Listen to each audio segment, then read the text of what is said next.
오늘 본문에 들어가기 전에 먼저 배경의 흐름을 다시 한번 좀 보면 좋겠습니다. 실은 새벽 큐티 영상에 제가 다 남겼기는 했는데요. 특별히 오늘 새벽 영상에서 제가 에덴의 동쪽, 마치 저는 이제 제임스 딘은 그냥 이렇게 사진으로만 보았고 우리 선배님들은 아마 뭐 보셨죠? 제임스 딘 오빠, 에덴의 동쪽.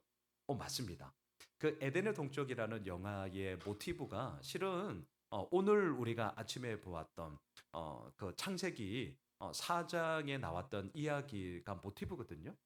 그리고 3장 마지막에서도 하나님께서 선악과를 따먹은 아담과 하와를 책망하고 징계하는 의미에서 3장 마지막 절에 보면요. 쫓아내셨어요. 그러니까 아담과 하와는 쫓겨났습니다. 어디로 쫓겨났냐? 에덴의 동쪽으로요.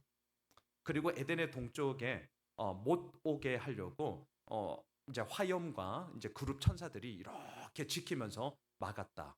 그리고 이제 오늘 아침에 본문을 보시면 동생을 죽인 가인이 이제 떠나잖아요. 어디로? 에덴의 동쪽으로. 그래서 창세기 때 제가 이제 5장 이제 내일 5장 6장 이렇게 쭉 보겠지만 동쪽이라는 방향이 나올 때마다 제가 꼭 영상에 언급해 드리려고 합니다. 그러니까 물론 그럼 동쪽으로 가면 안 되는 이러지는 마셔요. 그러지는 마시고요.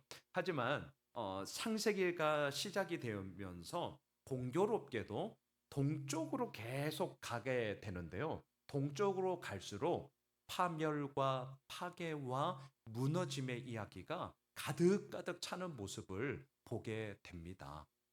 자, 그런 배경 속에 이제 오늘 본문을 이제 함께 좀 보면 좋겠는데요. 또 하나만 더 말씀드릴게요. 오늘 창세기 4장 마지막 절에 보면 셋이 그의 아들 에노스를 낳고요. 에노스는 사람이라는 뜻입니다. 아담도 사람이라는 뜻입니다. 자, 하여튼 사람이라는 뜻의 에노스를 낳고 그때서야 비로소 사람들이 여호와의 이름을 불렀더라. 이런 구절이 나옵니다. 자, 제가 새벽에도 좀 나누었는데요. 사람이 자신의 사람됨을 알게 될 때에 비로소 하나님의 이름을 부르게 됩니다. 자, 이게 무슨 말이냐면 사람이 사람됨을 알게 된다는 말은요. 어떠셔요? 유한합니다. 무능합니다. 정말 내 뜻, 내 계획, 내 힘으로 다 될 것 같으면 솔직히 말해서 뭐하러 하나님 믿습니까? 근데 안 된다라는 것을 논리적인 설명이 필요 없습니다. 이미 우리는 안됨, 유한함, 무능함, 무너짐, 실수, 실패의 이야기가 우리 가운데 이미 있습니다.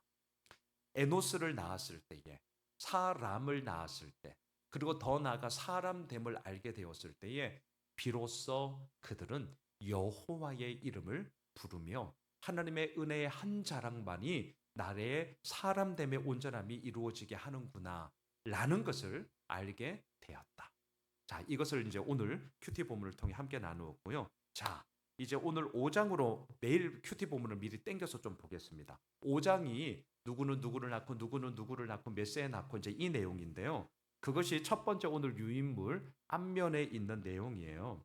참고로 지난주부터 큐티 학교를 시작을 했는데 이 유인물을 나눠 드렸는데 거기에 조금 더 내용을 제가 업데이트를 했습니다.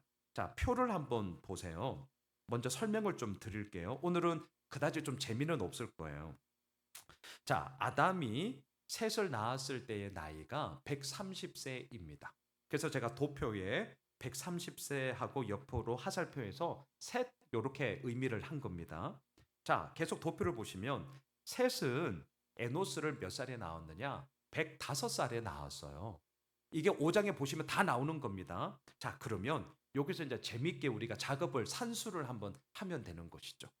자, 셋이 에노스를 낳았을 때 그때의 아담의 나이는 몇 살일까? 계산하시면 됩니다. 예, 235세. 자, 요 계산이 되시죠?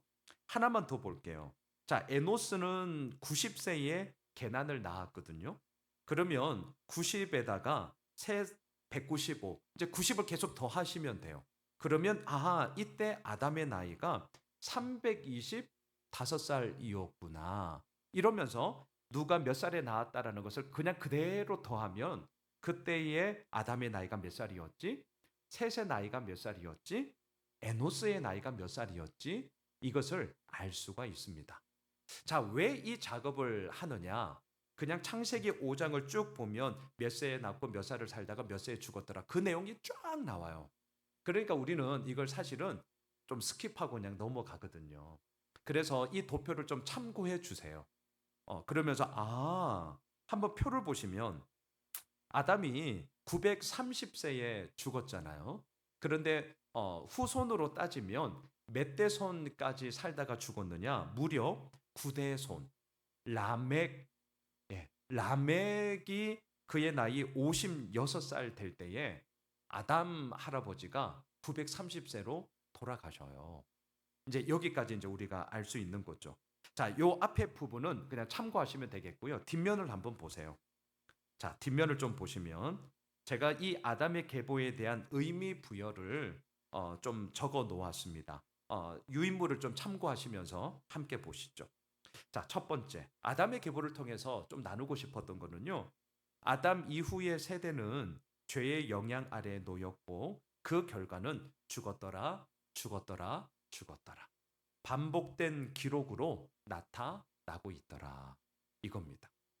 반대로 마태복음에도 보면 예수 그리스도의 계보라 하면서 그 계보의 문을 열거든요.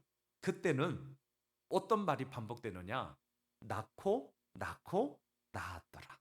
이렇게 나옵니다. 그러니까 족보는 되게 재미없어요. 족보는 진짜 재미없습니다. 그럼에도 불구하고 그 안에서 무엇을 우리에게 말하는가에 대한 분명한 의미가 있습니다. 자, 분명히 죽었더라 죽었더라의 반복을 통하여서 죄의 영향 아래 놓였던 인간의 유한함이 이렇다 어떻다라는 것을 우리에게 보여주고 있습니다.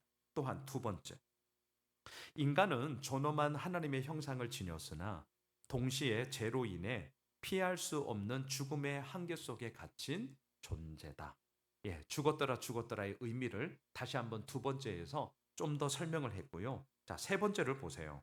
아담의 이 계보에서 첫 번째로 죽음이 나타납니다. 물론 그의 죽음은 첫 번째 사람이었던 아담이 930세에 죽는 거였습니다. 근데 한번 상상해 보았어요.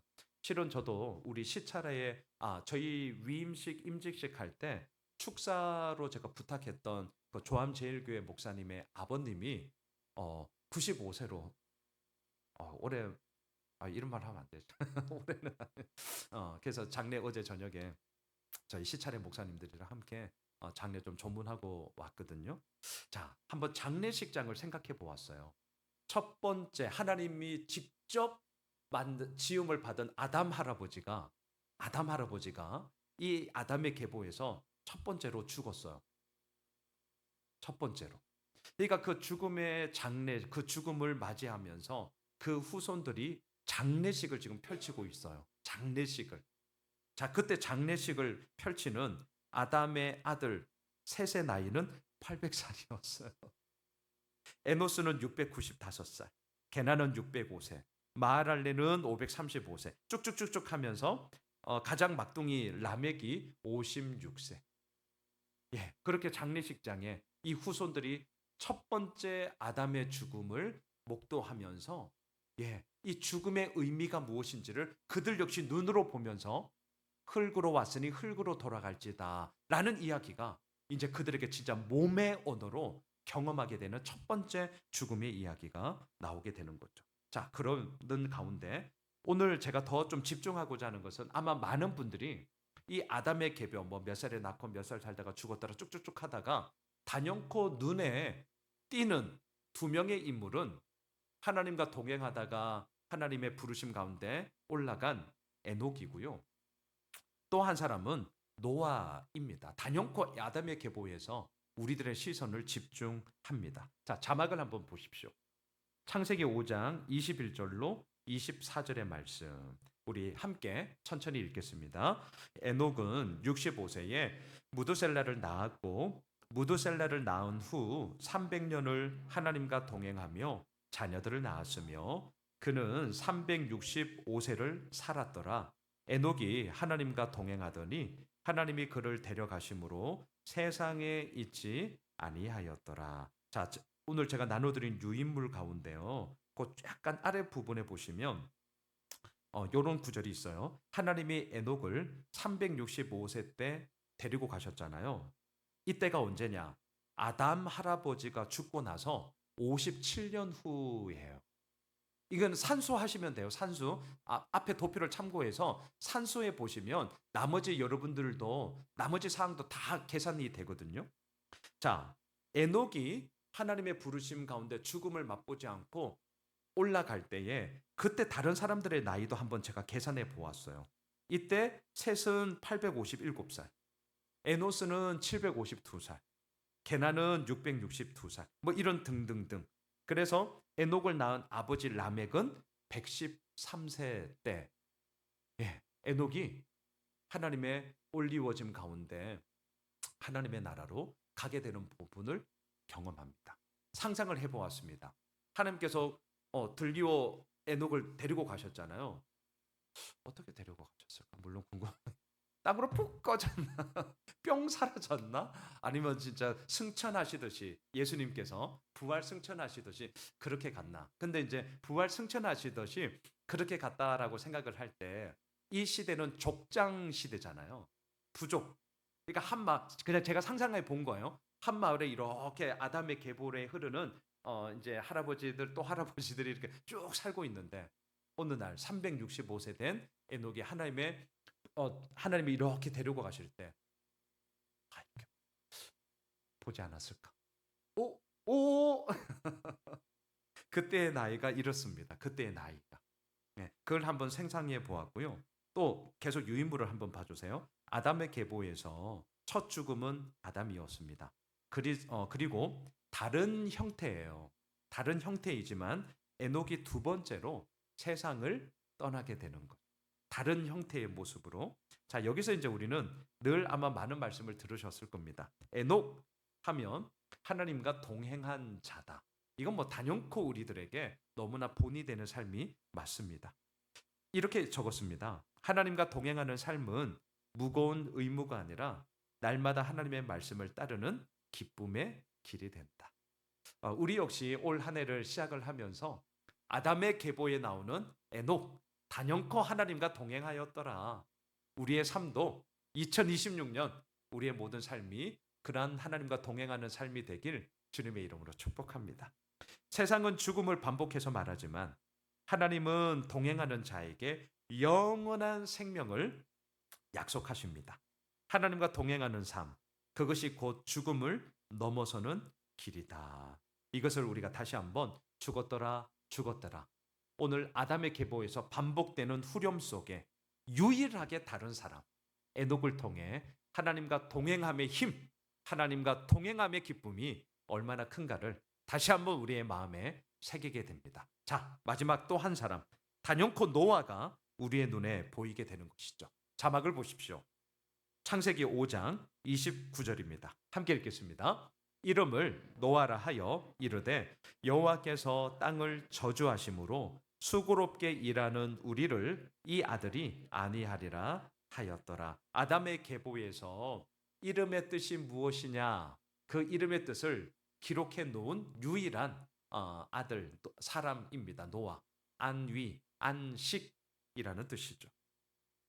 자, 노아가 600세 되던 해 오늘 유인물 좀 보세요. 2월 17일에 노아 홍수가 일어납니다. 자막을 보십시오. 7장 11절의 말씀 함께 읽겠습니다. 노아가 600세 되던 해 둘째 달 곧 그 달 11의 날이라 그날에 큰 기품의 샘들이 터지며 하늘의 창문들이 열려 하늘에서도 그냥 비가 그냥 쏟아지는 거고요. 땅에서도 물이 터졌습니다. 노아의 홍수. 그의 나이 600세 되던 2월 17일. 자, 여기서 이제 좀 주목해서 보고 싶은 것은 이겁니다. 홍수 심판이 일어나기 전에 우리가 지금 보고 있는 창세기 5장에 나오는 아담의 계보에 기록되어져 있는 사람들은 믿음의 선진들입니다. 믿음의 선진들. 믿음의 계보를 이어가는 믿음의 선진들이에요. 자, 그들은 다 죽었습니다. 그리고 노아의 아버지가 라멕이었는데, 참고로 성경에는 동명이인들이 많이 나와서 헷갈리시면 안 됩니다. 오늘 우리가 큐티했던 창세기 4장에 나왔던 라멕하고 다른 사람이에요. 4장에 나왔던 라멕은 아다와 실라라는 일부 다처제, 창조 질서를 깬 사람입니다. 그리고 자기가 살인한 것을 자랑하고 있는 말도 안 되는 사람이에요. 에덴 동쪽에 무너진 삶이 어떤지를 보여주던 사람이었고요. 지금 우리가 보고 있는 창세기 5장에 나오는 라멕은 다른 사람입니다. 동명이인이에요. 헷갈리지 마십시오. 자, 노아의 아버지 라멕은 홍수가 일어나기 전 5년 전에 하나님의 부름을 받게 됩니다. 자, 여기서 이제 중요한 것은 제가 유인물 세 번째를 보세요. 노아 할아버지 무드셀라가 가장 오래 사셨잖아요. 969세. 자, 홍수가 일어나던 그 해에 무드셀라 할아버지가 죽습니다. 노아 홍수 나던 해랑 무드셀라가 죽은 해랑 똑같아요. 자, 똑같습니다. 근데 이제 여기서 우리가 좀 더 나아가야 할 것은 제가 유인물에도 질문을 던졌지만 믿음의 선진인 무드셀라가 그렇다면 노아 홍수에 죽었나? 자, 왜 이 얘기를 하냐면 노아의 홍수에 탄 사람은 8명 뿐입니다. 노아 부부, 셈, 함, 야벳 부부 총 8명이에요. 무드셀라 할아버지는 타지 않았습니다. 그러면 무드셀라 할아버지가 노아 홍수에 죽었나? 아니요. 왜 제가 아니요? 라고 말을 하냐면 앞서 지금 우리가 보고 있는 아담의 계보에 기록되어져 있는 이 분들은 믿음의 선진들입니다. 노아 홍수는 죄악이 관영한 세상을 향한 하나님의 징계, 하나님의 심판이었습니다. 그 믿음의 계보를 잇고 있는 무드셀라가 죄악의 관영함 가운데 동참할 리가 없었습니다. 그리고 노아 역시 그의 할아버지예요. 여러분, 우리도 부모로 서 있지만 그런 믿음의 모판이라고 할까요? 믿음의 그런 부분들에 있어서 자녀들은 부모의 뒷모습을 보고 부모의 모습을 보고 가장 기본적인 판은 배우게 됩니다. 노아의 이러한 믿음의 모습들이 그냥 나오는 게 아닌 것이죠. 그렇기 때문에 무드셀라 할아버지는 분명히 노아 홍수가 터졌던 그 해에 죽었는데 그렇다면 우리는 어떻게 의미를 부여할 수 있을까요? 2월 17일 날 노아 홍수가 터졌거든요. 성경에 기록은 안 나와 있지만 저는 분명하다고 생각해요. 그 노아 홍수가 터지기 하루 전이었던지 이틀 전이었던지 한 달 전이었던지 중요한 건 1월 1일부터 2월 16일 이 상간 사이에 돌아가셨어요. 그리고 여기에 대한 더 분명한 이유는요. 오늘 유인물 가장 마지막 제가 적어 놓은 거를 한번 보세요. 무드셀라라는 이름의 뜻은 창을 던지는 자다 이런 뜻입니다. 고대 사회에서 창을 던지는 사람은 마을을 지키는 용사를 의미하고요. 그 용사가 죽으면 마을은 전멸하게 됩니다. 지키는 자가 없으니까. 노아는 할아버지 무드셀라의 죽음을 보면서 아하, 하나님께서 말씀하신 홍수 심판, 하나님께서 방주를 만들으라고 말씀하신 바로 그때가 이제 곧 오겠구나. 분명히 직감했을 겁니다. 소위 말해서 촉이 있잖아요. 촉이. 어차피 방주는 다 만들었거든요. 그리고 할아버지가 창을 던지는 할아버지가 보호하는 할아버지가 하나님의 부름을 받았어요. 이제 얼마 남지 않아. 자, 말씀을 정리하겠습니다.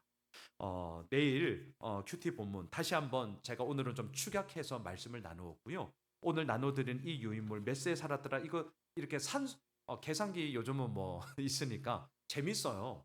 이 외에도 여러분들이 쭉 계산하면 이때는 그 몇 살이었지? 더 그냥 계산하시면 돼요. 전혀 어려운 것 아닙니다. 바라기는 아담의 계보 이제 오늘 요렇게라도 한번 나누었으니까 그리고 큐티책에 이거 하나 좀 꽂아 놓으시고 그냥 몇 세에 죽었구나 몇 세에 죽었구나 이렇게 이제 넘어가는 거에서 한번 쭉 보시면서 아 이때 나이가 이랬구나. 아담 할아버지가 뭘 얘기했겠습니까? 야 하나님이 나 만들었다고 내가 최초의 사람이야 최초의 사람. 근데 미안하다 야 내가 하와 할머니랑 선악과를 따먹어 가지고 미안해. 뭐 이런 얘기. 예. 이런 얘기 계속 하는 거죠. 그러면서 우리 똑바로 잘 살아야 돼. 미안해. 하지만 우리 똑바로 잘 살아야 돼. 이 얘기가 계속해서 흘러가지 않았겠습니까? 자, 2026년 한 해를 시작을 합니다. 우리 역시 또 다른 믿음의 계보로서 우리가 함께 서 있습니다. 우리를 통하여서 이러한 믿음의 계보의 이야기가 계속해서 흘러갔으면 좋겠고요. 하나님의 이름을 부르며 에녹처럼 하나님과 동행하며 노아 우리의 수고를 아시는 하나님께서 안위와 안식의 이야기로 우리를 돌보시는 그 하나님의 이끄심을 올 한 해 우리 풍성히 누리며 나아가는 그런 복된 삶이 되길 주님의 이름으로 축복합니다. 우리